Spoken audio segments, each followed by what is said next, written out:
I'm here backstage at PowerGen with Todd after your excellent keynote. Now, you covered a multitude of topics there this morning, some great food for thought. Two things popped out to me. You mentioned the scissors economy, and if you're a middleman, don't get stuck in the middle.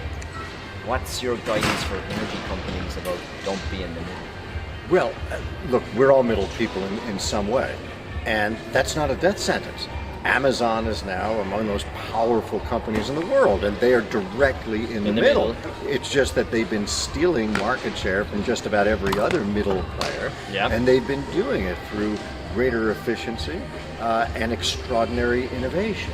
So utilities and others that find themselves in the middle, it's not that they shouldn't be in the middle, it's that they should be there more firmly but more nimbly at the same time, and demonstrating their value, and demonstrating, for instance, why users should be purchasing directly from them as opposed to trying to bypass them.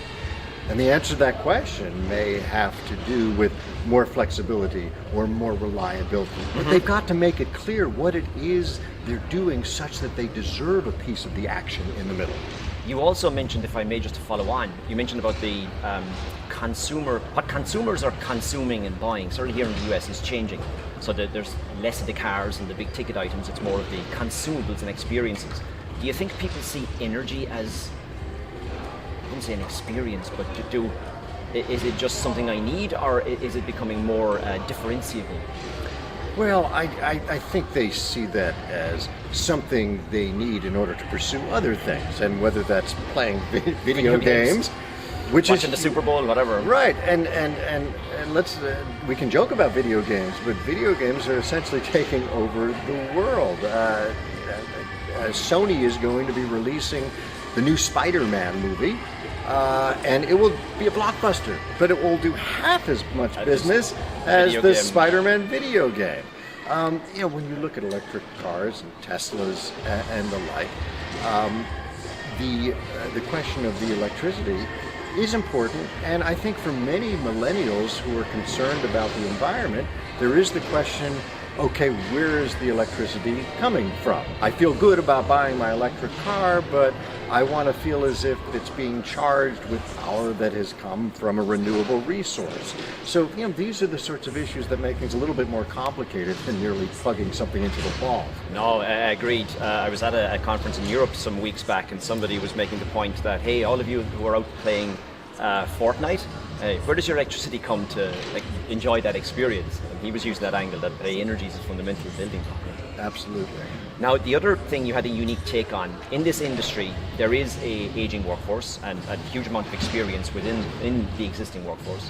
But everybody's looking for the new skills and attracting the new talent, and not just competing amongst themselves, but competing against the industry. So it's all about education and STEM. You had a unique point on how it's up to everybody to help with educating the next generation. It is up to everybody. We can't expect teachers to either have the total mastery of skills and especially the practical application.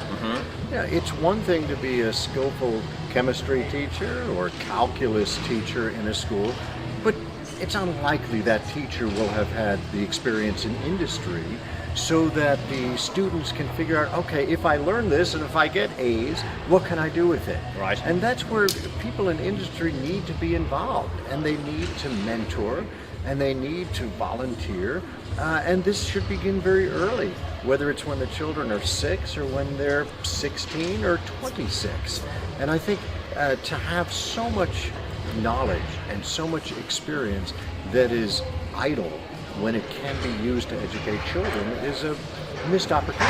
No, and if I may, your call to action to the keynote attendees this morning was that, don't wait for the official program to be organized by the governor or by somebody.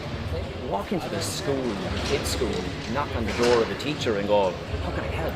Just do it. That's right. I've gotten deeply involved in math education and developed iPad apps and a special matrix that we've patented.